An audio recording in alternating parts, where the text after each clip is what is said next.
Hello everyone, welcome और welcome back to our channel the defence guide. आज के video में हम पढ़ने जा रहे हैं schedules, which is a very important topic of polity and very important from your GAT perspective. NDA में यहाँ से डायरेक्ट क्वेश्चंस आते हैं, ठीक है, और इसलिए आपको शेड्यूल्स याद होने चाहिए। आपको पता है कि पॉलिटी में लगभग 8 से 9 क्वेश्चन आते हैं आपके एग्जाम में, ओके। अब उसके लिए आप पूरी की पूरी पॉलिटी तो नहीं पढ़ेंगे, सिर्फ वो इंपॉर्टेंट चीज़ें जो एग्जाम में जब जिनसे एग्जाम में अक्सर क्वेश्चंस आते हैं वो पढ़ के जाएंगे तो आप मैक्सिमम स्कोर कर पाएंगे बहुत ही easily, okay. So that's why series में हम आपको वही इंपॉर्टेंट टॉपिक्स पढ़ाएंगे या बताएंगे कि आप उन्हें एटलीस्ट कवर करके जाएं एग्जाम में, okay. Now without any further ado let's get started.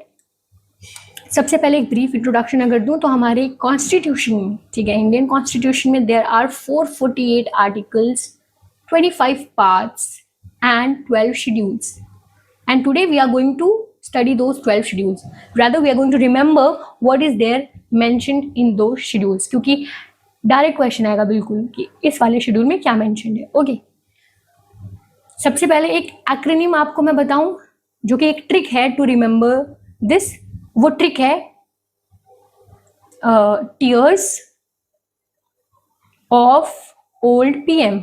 Tears of old PM, इसको आप बार बार बोल करके याद कर लीजिए। टीयर्स ऑफ ओल्ड पीएम, यहाँ पे हर अल्फाबेट एक शेड्यूल को रिप्रेजेंट कर रहा है, right. It is a trick to remember, और एग्जाम में हमें बस याद होना चाहिए कि कौन से शेड्यूल में क्या मेंशन है, राइट, ओके। तो अब हम टीयर्स को पढ़ लेते हैं, भाई ये टीयर्स हैं क्या। तो जो टीयर्स हैं TEARS, इसको हम यहाँ पे कवर करने जा रहे हैं।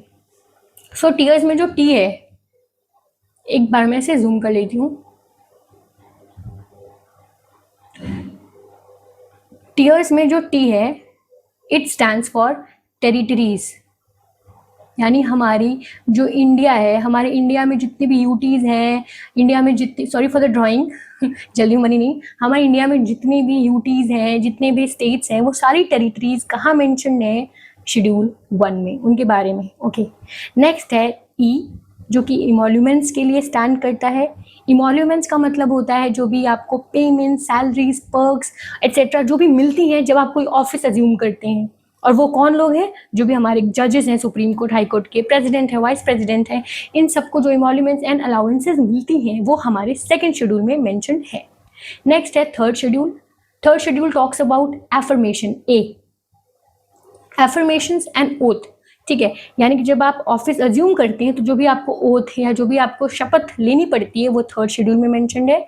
जो भी हमारे पार्लियामेंट मेंबर्स हैं, कैबिनेट मेंबर्स हैं, कैबिनेट मिनिस्टर्स हैं, सुप्रीम कोर्ट, हाई कोर्ट के जजेस हैं, लेजिस्लेटिव असेंबली और लेजिस्लेटिव काउंसिल्स के मेंबर्स हैं स्टेट के, या फिर मिनिस्टर्स ऑफ स्टेट्स, या हमारे कैग जो कि आर्टिकल 148, इन सब के ओथ, इन सब के एफर्मेशन थर्ड शेड्यूल में मेंशन है। और कौन कौन से ऐसे लोग हैं जिनके मेंशन नहीं है वो भी आपको याद रखना है। नॉट इंक्लूडेड कौन कौन है, president, vice president and governor, इनके एफर्मेशंस, इनकी ओथ नहीं मेंशन है थर्ड शेड्यूल में। इनके लिए प्रॉपर आर्टिकल है, प्रेसिडेंट के लिए आर्टिकल 60 है, वाइस प्रेसिडेंट के लिए 69 और गवर्नर के लिए 159। काफी इंपॉर्टेंट पोस्ट्स हैं, तो इनकी ओथ के लिए हमने अलग से आर्टिकल्स रखे हुए हैं, ये थर्ड शेड्यूल में नहीं है। नेक्स्ट है फोर्थ शेड्यूल, जो कि है राज्यसभा। राज्यसभा में सीट का एलोकेशन कैसे होगा, आपको पता है राज्यसभा में मैक्सिमम 250 सीट्स हैं, presently there are 245 seats which are filled. तो 250 सीट्स में सीट का एलोकेशन कैसे होगा, मतलब राज्यों में, स्टेट्स में और यूटीज में कैसे सीट्स एलोकेट होंगी, कहाँ कितनी सीट्स होंगी, ये सारा कहाँ मेंशन है, फोर्थ शेड्यूल में। आर से आपको राज्यसभा याद रखना है बस, ओके। नेक्स्ट है आपका टीयर्स का एस, जो कि स्टैंड करता है scheduled class and scheduled tribes के एरिया के एडमिनिस्ट्रेशन के लिए, कि कैसे जो हमारे SC और STs का एरिया है, ठीक है, जो भी हमारे शेड्यूल कास्ट और शेड्यूल ट्राइब्स लोगों का एरिया है वो कैसे एडमिनिस्टर होगा, उसके लिए अलग से स्पेशल प्रोविजन दे रखा है शेड्यूल 5 में, and it is very important. And यहाँ पे लिखा हुआ है कि इन लोगों के पास ट्राइब्स, मतलब इन लोगों के लिए ट्राइब्स एडवाइजरी काउंसिल्स बनाई जाएंगी, और बहुत सारी बातें लिखी हुई हैं, बट हमें याद नहीं रखना है। हमें बस ये याद रखना है कि जो टीयर्स में S है it stands for scheduled class and scheduled tribe, okay. Next है ऑफ। अब हम क्या करेंगे, ऑफ को पढ़ेंगे, ठीक। ऑफ, अब ऑफ में देखिए आप कि ऑफ में जो 6th वाला शेड्यूल है वो 5th वाले से ही क्या है, रिलेटेड है। ये 5th वाले से ही रिलेटेड है। इसमें क्या है, other scheduled class and scheduled areas. जो अदर शेड्यूल कास्ट और अदर शेड्यूल्ड एरियाज हैं उनका एरिया कैसे एडमिनिस्टर होगा वो यहाँ दे रखा है। और वो अदर स्टेट्स हैं कौन कौन से, ये 4 स्टेट्स हैं, AMTM, यही 4 स्टेट्स हैं, असम, मेघालय, त्रिपुरा, मिजोरम।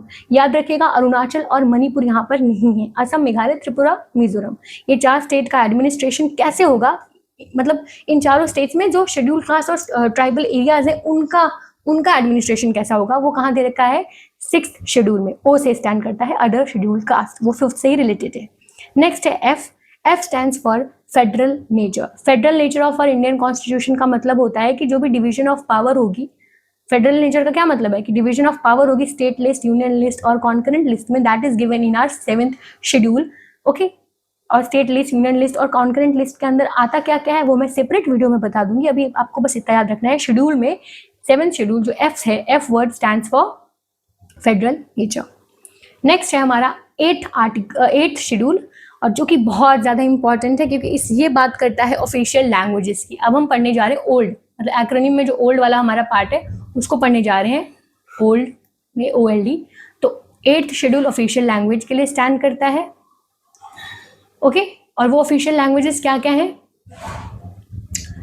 अब सारी लैंग्वेजेस तो आप याद नहीं कर सकते, मैं कोई सेपरेट वीडियो में बता दूंगी, बट आपको पहले ये बताऊं कि initially there was 14 languages that were mentioned in the Indian constitution, but धीरे धीरे समय के साथ उसमें ऐड की गई हैं लैंग्वेजेस, और फाइनली देयर आर 22 लैंग्वेजेस। कौन कौन सी लैंग्वेज ऐड की गई है वो भी एग्जाम में आता है, तो इसलिए वो इंपॉर्टेंट है। सबसे पहले हमने एक लैंग्वेज ऐड की है Sindhi 21st constitutional amendment act से, फिर 3 लैंग्वेज ऐड की, नमक यानी कि नेपाली, मणिपुरियन, कोंकणी, जो कि 71st कॉन्स्टिट्यूशनल अमेंडमेंट एक्ट से किया है, और फिर हमने 4 और लैंग्वेजेस ऐड की हैं जिसको आप याद रख सकते हैं, महेंद्र सिंह धोनी का बल्ला, महेंद्र सिंह धोनी यानी MSD का बल्ला। उससे हमने क्या क्या ऐड किया है, मैथिली, सैंथली, डोगो एंड बोरो, मैथिली, सैंथली, डोगो एंड बोरो, ये हमने ऐड किए हैं कौन से कॉन्स्टिट्यूशनल अमेंडमेंट एक्ट से, 92nd कॉन्स्टिट्यूशनल अमेंडमेंट एक्ट से। इनको याद करने का भी तरीका है कि जब हमने उन 14 लैंग्वेजेस में एक लैंग्वेज ऐड की सिंधी, तो हमने उसको 21st कॉन्स्टिट्यूशनल अमेंडमेंट एक्ट से ऐड किया। जो अगली बार हमने 3 ऐड किया नमक, वो हमने 71st से किया, देखो पैटर्न दिख रहा है, 21st, 71st। और उसके बाद जब हमने 4 लैंग्वेजेस एक साथ ऐड की, MSD का बल्ला, मैथिली, सैंथली, डोगो, बोरो, वो हमने 92nd से ऐड किए। 92nd कैसे याद रहेगा, आप पुरानी वाली दोनों अमेंडमेंट एक्ट लैंग्वेजेस की ऐड कर लो, 21 + 71 = 92, तो वो यहाँ पे ऐसे बस आप याद रख सकते हो। ईयर इतनी इंपॉर्टेंट नहीं है, आती नहीं है, बट ठीक है आप देख सकते हो आपका मन है तो। उसके बाद एक और चीज़ लैंग्वेज में की गई है, वो की गई है कि जो उड़िया लैंग्वेज है उसको उड़िया कर दिया गया है, यानी डी कर दिया गया है, आर को। ये करा है हमने 96th कॉन्स्टिट्यूशनल अमेंडमेंट एक्ट से, और 2011 में ये हुआ था। ओके, ये भी बहुत इंपॉर्टेंट है कि उड़िया से उड़िया कौन से कॉन्स्टिट्यूशनल अमेंडमेंट एक्ट में किया। ओके, ये हो गया हमारे लैंग्वेज का पार्ट। तो 8th वाला आप बिल्कुल याद रखिएगा, ऑफिशियल लैंग्वेजेस हमारे इंडियन कॉन्स्टिट्यूशन में वो 8th शेड्यूल में दे रखी है। नाउ उसके बाद बाकी सारे आसान है। जो 9th है वो भी इंपॉर्टेंट है, जिसमें हमने लैंड रिफॉर्म्स मेंशन किए हैं। लैंड रिफॉर्म्स क्या होते हैं वो भी आप मत याद रखिए, आप बस याद रखिए कि एल से लैंड रिफॉर्म्स याद रखना है आपको। हमने ये ऐड किया है 1st कॉन्स्टिट्यूशनल अमेंडमेंट एक्ट से। Now one more thing I would like to tell you is that initially there was 8 schedules in the constitution, ठीक है, 8 थे, यहाँ तक था। उसके बाद के सारे हमने ऐड किए हैं, ये जो नीचे के हैं ये हमने ऐड किए हैं, और इसीलिए सबके साथ एक कॉन्स्टिट्यूशनल अमेंडमेंट एक्ट मैंने लिखा है, क्योंकि वो कॉन्स्टिट्यूशनल अमेंडमेंट एक्ट से तो ऐड किए गए होंगे। तो एल कौन से कॉन्स्टिट्यूशनल अमेंडमेंट एक्ट से ऐड किया गया, land reform 1st constitutional amendment act से ऐड किया गया है। ओके, नेक्स्ट कौन सा है, D stands for anti defection law, यानी कि अब एंटी डिफेक्शन क्या होता है, मतलब जब आप किसी एक पार्टी को बिलोंग करते हो, तो आप किसी पार्टी को बिलोंग करते हो और अगर गलत मीन्स से अपनी पार्टी चेंज कर लेते हो, ठीक है, उसे हम कहते हैं डिफेक्शन।